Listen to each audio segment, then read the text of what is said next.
नमस्कार, आप देख रहे हैं उत्कर्ष मीडिया। लगातार विवादों में रहने वाले बिहार के पूर्व सीएम जीतन राम मांझी ने नया विवाद छेड़ा है। जीतन राम मांझी ने आज कहा, हम समझ सकते हैं कि राम से ज्यादा बड़ा चरित्र रावण का था। राम कभी गुर्बत यानी कि मुसीबत में होते थे तो उनके लिए कुछ अलौकिक सेवाएं आती थीं। रावण के लिए कुछ नहीं आता था, इसलिए रावण ज्यादा बड़े थे। बता दें कि जीतन राम मांझी पिछले कुछ दिनों से लगातार कह रहे हैं कि राम काल्पनिक थे। आज फिर उन्होंने कहा कि वे अभी भी मानते हैं कि राम और रावण दोनों काल्पनिक थे, लेकिन कल्पना के आधार पर ही जो कहानी कही गई है उसके मुताबिक मैं रावण को राम से बड़ा मानता हूँ। रावण ज्यादा बड़े कर्मकांडी थे। जीतन राम मांझी का ये बयान नए विवाद को खड़ा कर सकता है। मांझी ने कहा कि हम वास्तविकता की बात कर रहे हैं, इसलिए राम को काल्पनिक बता रहे हैं। राहुल संकृत्यायन ने कहा था कि राम काल्पनिक हैं। लोकमान्य तिलक ने कहा था कि राम काल्पनिक हैं। डिस्कवरी ऑफ इंडिया में भी कहा गया था कि राम काल्पनिक हैं। राम को काल्पनिक कहने वाले वे लोग ब्राह्मण थे तो कोई बात नहीं, लेकिन हम कह दिए तो गुनाह हो गया।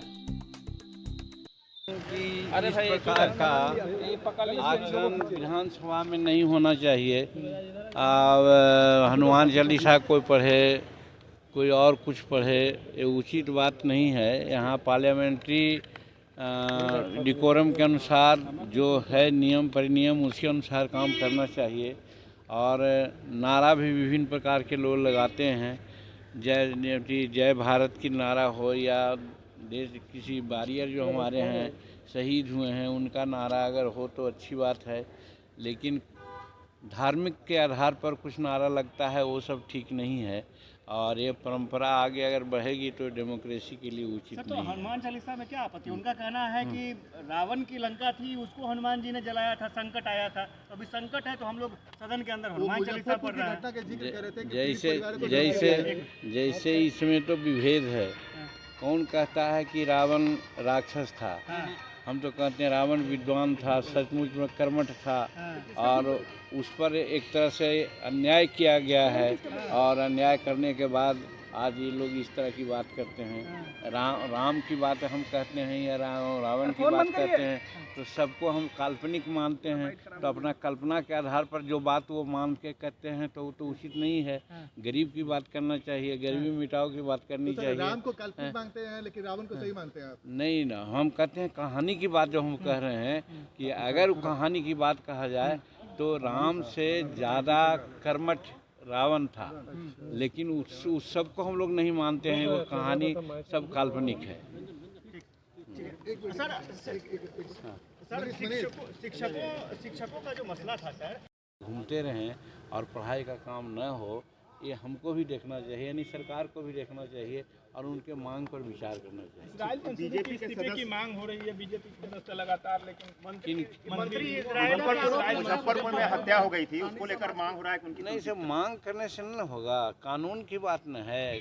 हत्या हुई है उसके लिए कौन जवाबदेह है?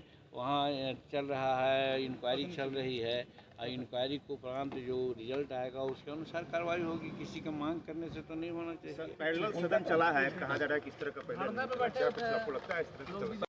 लेकिन जिस मुद्दा के लिए चला है वो कोई विशेष मुद्दा यहाँ नहीं था, और हर बात में असेंबली का कार्यक्रम को व्यवधान किया जाए ये भी उचित नहीं है। जनता का पैसा खर्च होता है, जनता का बहुत सा इशू है जो उभरना चाहिए, आना चाहिए, वो नहीं आ पाता है। इसलिए हर बात पर बहिर्गमन हो, हर बात पर उस प्रकार का कोई काम हो असेंबली में, ये उचित नहीं दिखता है। हनुमान चालीसा का हनुमान चालीसा पढ़ करके कोई बहुत बड़ा काम नहीं किए हैं। चलिए, खबरों से जुड़े रहने के लिए बने रहिए उत्कर्ष मीडिया के साथ। चैनल को सब्सक्राइब करें, शेयर करें, लाइक करें। धन्यवाद।